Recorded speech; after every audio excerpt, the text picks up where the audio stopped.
नरेश, जीत, चेतन और सुजीत ये चारों बहुत अच्छे दोस्त थे। चारों दोस्त नदी किनारे कैंप लगाकर वहां के शुद्ध वातावरण में कुछ दिन रहने आए थे। एक रात चारों जन कैंप फायर जलाकर उसके इर्द गिर्द बैठे हुए थे। बगल में ही टेंट लगा हुआ था। चारों बहुत खुश थे। चल भाई चेतन, अपना गाना शुरू कर और सारा माहौल रंगीन कर दे। अभी शुरू कर देता हूं। अरे रुको चेतन, आज गाना बजाना नहीं, कुछ और करते हैं। जैसे कि क्या? रात का समय है और यहाँ आसपास हमारे सिवा कोई नहीं है। हाँ, तो तो क्यों ना हॉरर कहानियां हो जाए। हमारे हर एक के जीवन में ऐसी घटना तो घटती ही है जिससे हमें डर लगा हो, या फिर एक ऐसा डरावना हादसा जिसे हमने आज तक किसी को बताया नहीं। बात में तो तेरे दम है, तो तय रहा। आज रात का माहौल रंगीन नहीं, डरावना करते हैं। ठीक है भाई, ठीक है। तो बताओ, पहले शुरू कौन करेगा? अब जिसने आइडिया दी है वही शुरू करेगा। नरेश बड़ी, शुरू कर अपना किस्सा। चलो भाई ठीक है, तो मैं ही शुरू कर देता हूँ। नरेश एक कहानी सुनाने लगा। बाकी सब ध्यान से उसे सुनने लगे। दोस्तों, आज मैं जो हादसा तुम्हें बताने जा रहा हूँ वो मैंने आज तक किसी को नहीं बताया, यहाँ तक कि मेरे घर वालों को भी नहीं। और तुम तीनों भी इस हादसे के बारे में किसी को कुछ नहीं बताओगे। वादा करते हो? हाँ, हम वादा करते हैं। हाँ, हम वादा करते हैं। हाँ। तो सुनो, ये 1 साल पहले की बात है। मैं जमीन के काम से अपने गांव गया था। पापा के गुजर जाने के बाद मुझे ही ये सब देखना पड़ता था। गांव में हमारा बहुत बड़ा आलीशान घर है। मैं वही रहा था। वो ये कि हमारा घर और बाकी बचे गांव के बीच एक नदी थी। अगर किसी भी गांव वाले को हमारे घर आना होता तो उसे उस नदी को पार करके ही आना पड़ता। और वही बात हमारे लिए भी थी, क्योंकि और दूसरा कोई रास्ता ही नहीं था। नदी पर कोई पुल नहीं था, इसलिए गांव वाले भी ज्यादा हमारे घर की ओर आते नहीं थे। हफ्ते में कोई एक आदमी ही आता था, वो भी जब पापा थे तब। पापा के जाने के बाद तो जैसे हमारा घर गांव का हिस्सा ही नहीं रहा। महीनों तक हमारे घर के आसपास भी कोई भटकता नहीं था। बस वहां पापा का एक वफादार नौकर था, दादू, जो घर की देखभाल करने के लिए रहता था। मैं भी बहुत सालों के बाद गांव गया था। घर की हालत ठीक ही थी, क्योंकि दादू वक्त से घर साफ सफाई करता था। मैं पापा के कमरे में रुका था। वहां से वो नदी और वो नाव साफ नजर आते थे। दादू बहुत ही चुप रहता था। पहले मुझे लगा कि उसे पापा के जाने का दुख होगा, पर बाद में पता चला कि उसका स्वभाव ही शांत था। एक रात मैं अपने कमरे में बैठकर किताब पढ़ रहा था। जमीन का काम जल्दी नहीं हो रहा था, इसलिए मुझे बहुत दिनों तक वहां रुकना पड़ा था। मैं जब पढ़ रहा था तभी वहां दादू आया। और सिर झुकाए खड़ा रहा। मैंने उससे पूछा, क्या हुआ, तुम्हें कुछ चाहिए? दादू ने बिना सिर उठाए बड़ी ही शांति से कहा, मैं सोने जा रहा हूं, आपको कुछ चाहिए तो नहीं? नहीं, मुझे कुछ नहीं चाहिए, तुम सो जाओ। मैंने उसे ऐसा कह दिया। मेरा इतना कहते ही वो बिना कुछ कहे सिर झुकाए वहां से चला गया।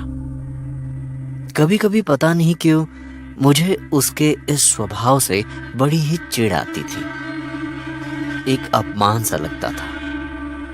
पर मैंने उसके तरफ ध्यान न देकर फिर से किताब पढ़ना शुरू कर दिया। अचानक मेरी नजर खिड़की के बाहर नदी के पास गई और जो मैंने देखा उसे देखकर मुझे बहुत ही अजीब लगा। क्या देखा तुमने? भूत? नहीं, वहां नदी में कोई आदमी नाव में बैठकर हमारी तरफ आ रहा था। तो इसमें अजीब क्या है? कोई तुमसे मिलने आया होगा, सिंपल। नहीं, मैं उसी आदमी को देखता रहा, पर रात के अंधेरे में उसका चेहरा ठीक से कहीं नजर नहीं आया। थोड़ी देर में वो नदी के इस किनारे आ पहुंचा। मैं दरवाजे के खटखटाने का इंतजार कर रहा। बहुत देर हो गई, पर किसी ने भी दरवाजा नहीं खटखटाया। मैंने सोचा कि ये शायद मेरा वहम है और मैं किताब बंद करके सो गया। मैं गलत था, क्योंकि अगली रात को भी मैंने उसी आदमी को नदी में नाव के साथ देखा। और तुम्हें कैसे पता चला कि वो वही आदमी है जो कल तुम्हें दिखा था? उसके कपड़ों से।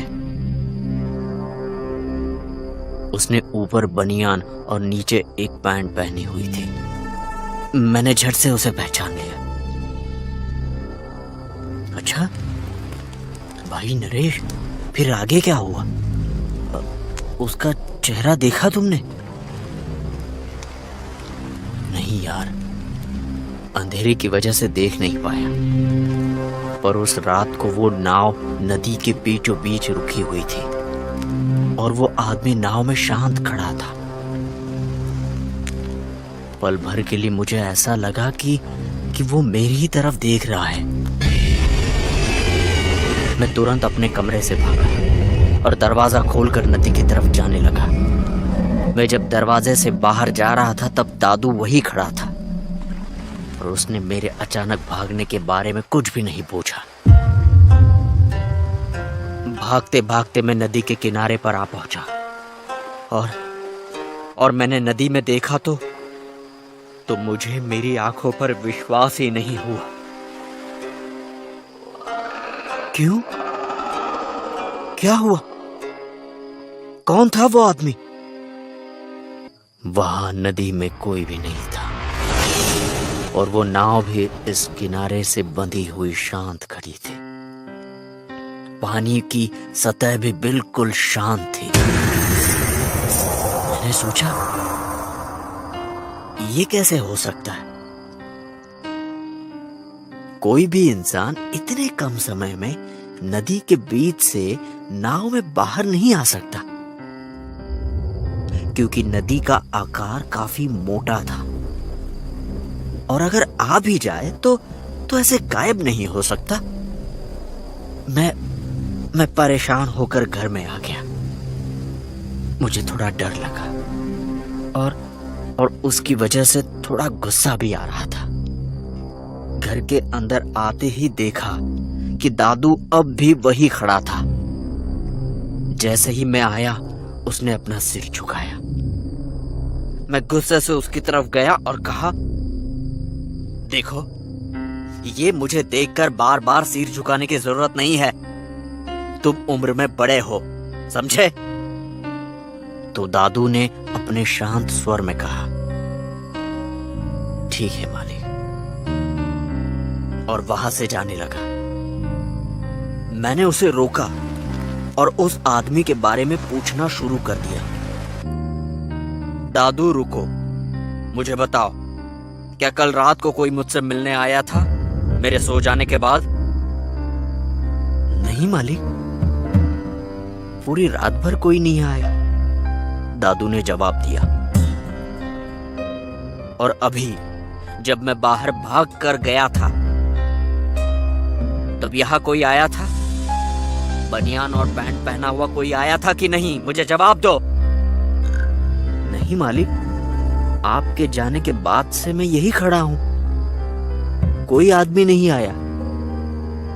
दादू का वो जवाब सुनकर मुझे और गुस्सा आने लगा और मैंने गुस्से में उसे डांटना शुरू कर दिया।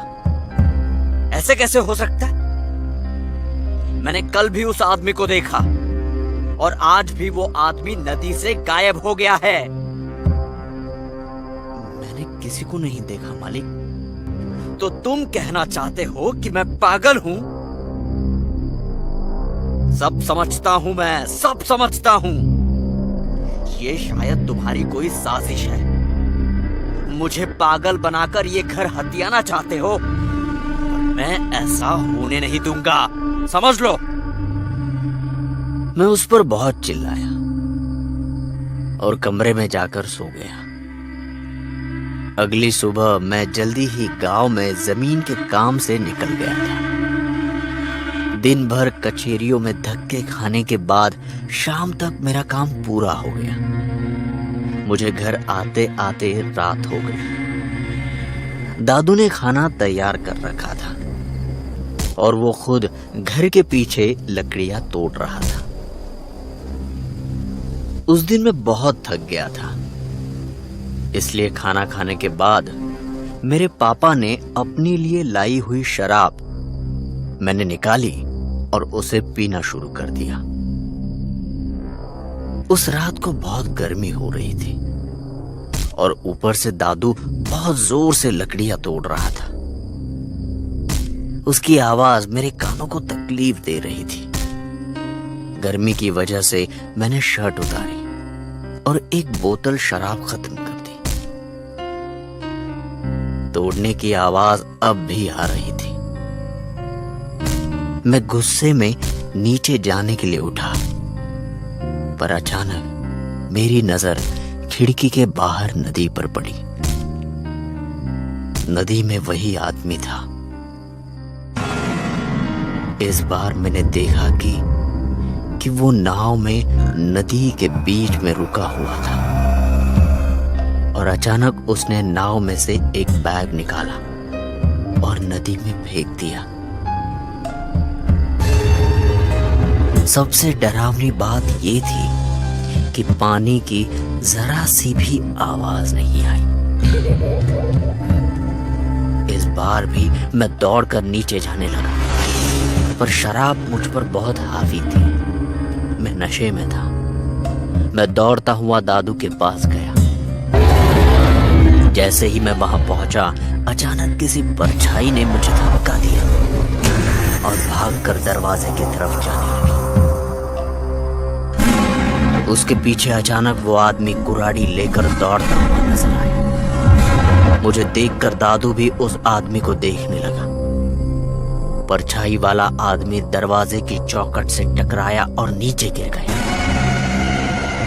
उस आदमी ने उस परछाई के सिर पर जोर से वार किया और सामने वाली दीवार पर खून की एक रेखा सी उड़ी।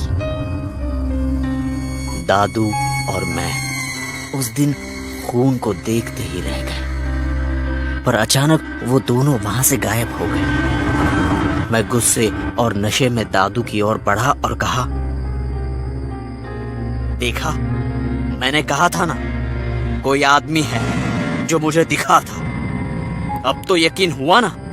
देखो, हमारे सामने एक आदमी ने किसी का खून कर दिया है। वो दादू सिर्फ डरी हुई निगाहों से मेरी तरफ देख रहा था। मैं अपना आपा खो चुका था। मैं दादू पर टूट पड़ा। मैंने पास में पड़ी हुई कुराड़ी उठाई और उसे मारने के लिए हाथ उठाया। मुझे ऐसे आता देख दादू भागने लगा। भागते भागते वो दरवाजे के बाहर जाने लगा और चौखट से टकराकर नीचे गिर गया। मैं भागता हुआ गया और गुस्से से जोर से उसके सिर पर वार किया। खून दीवार पर। दादू मरते ही मैं थोड़ा होश में आया और दादू की लाश को देखकर बहुत डर गया। मैंने इसकी लाश को छिपाने का तय किया। मैं ऊपर गया और कुछ ढूंढने लगा। इतने में मुझे मेरा बैग दिखा। मैंने अंदर के सारे कपड़े निकाले और खाली बैग लेकर नीचे आया। दादू की लाश को बैग के अंदर भरकर नदी की तरफ घसीटने लगा। मेरा नशा पूरी तरह से उतर चुका था। मैंने बैग को नाव में रखा और नाव को नदी के बीचों बीच में ले गया। मैं शांति से खड़ा रहकर पानी की तरफ देखता रहा। तभी अचानक मुझे याद आया कि ये नजारा मैंने पहले भी देखा हुआ है। मेरा ध्यान मैंने पहने हुए बनियान और पैंट पर गया और फिर हिम्मत करके मैंने घर की तरफ देखा तो मैं बहुत डर गया। मैंने देखा कि कोई मेरे कमरे की खिड़की से देख रहा है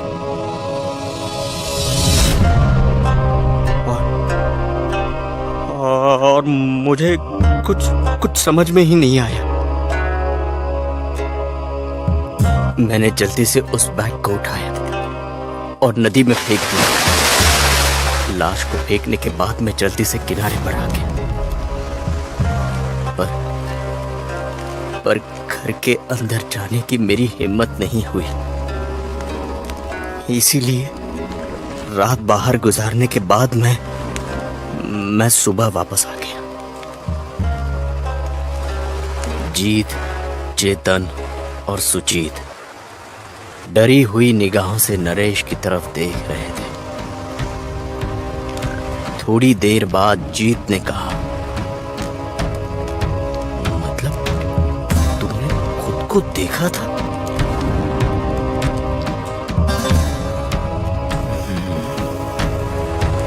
शायद हाँ, पर तुम ये कहानी मरते दम तक किसी को नहीं बताओगे।